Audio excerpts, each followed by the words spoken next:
ఎదగడం అంటే ఏంటో తెలుసా మిత్రులారా? అక్కడ కూర్చునే స్థితి నుంచి ఇక్కడ కూర్చునే స్థితికి రావడమే ఎదగడం. అది నేర్పించండి పిల్లలకి. ఆటోగ్రాఫ్లు తీసుకునే స్థాయి నుంచి ఆటోగ్రాఫ్లు ఇచ్చే స్థాయికి ఎదగడమే ఎదగడం. 7 అక్క చెల్లెళ్ళు, అదే విధంగా ఆ అక్క చెల్లెళ్ళకు ఒక సోదరుడు ఉంటాడు, పోతురాజు అని చెప్పేసి. వీళ్ళందరూ కూడా భక్తుల్ని కాచుకొని ఉంటారు. భక్తుల పాలిట పొంగు బంగారం వలె ఉంటారు. ఏ విధంగా అంటే కనుక మనందరికీ తెలుసు, భారతదేశానికి ఈశాన్యంలో ఉన్నటువంటి 7 రాష్ట్రాలని కూడా 7 సిస్టర్స్ అంటారు. ఆ 7 రాష్ట్రాలు కూడా మన భారతదేశానికి సరిహద్దులు. ఆ రాష్ట్రాలను మనం కాపాడుకుంటే కనుక దేశాన్ని కాపాడుకోగలుగుతాం.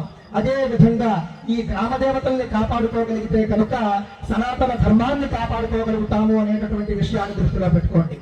అదే విధంగా ఆంధ్ర రాష్ట్రానికి కూడా ఒక రాష్ట్ర పండుగ ఉన్నది. ఆ రాష్ట్ర పండుగ నూకాంబిక జాతర అని చెప్పేసి ప్రకటించిన తరువాత నూకాంబిక అమ్మవారి ఘనత విశ్వవ్యాప్తం అవుతుంది అని చెప్పడంలో ఎలాంటి సందేహము కూడా లేదండి. అనకాపల్లిలో మనం చూసుకుంటే నూకాలమ్మ అమ్మవారు, కొంచెం మనం ఎలమంచిని పెడితే కనుక భూలోకమాంబ, ఏటి గొప్పాక వెళ్ళామంటే కనుక మండిమాంబ, విశాఖపట్నం వెళ్ళామంటే కనుక మహాలక్ష్మి, సత్యమ్మ తల్లి, భీమవరం మావుళ్ళమ్మ తల్లి. ఈ విధంగా ఒక్కొక్క ఊళ్ళోనూ ఉన్నటువంటి ఒక్కొక్క గ్రామ దేవత కూడా గ్రామ ప్రజలకు పొంగు బంగారమై గ్రామ ప్రజల్ని ఆశీర్వదిస్తూ రక్షిస్తూ ఉన్నది. మనం పూజించినా పూజించకపోయినా కూడా ఆవిడ బాధ్యత ఆవిడ నిర్వర్తిస్తూనే ఉంటుంది.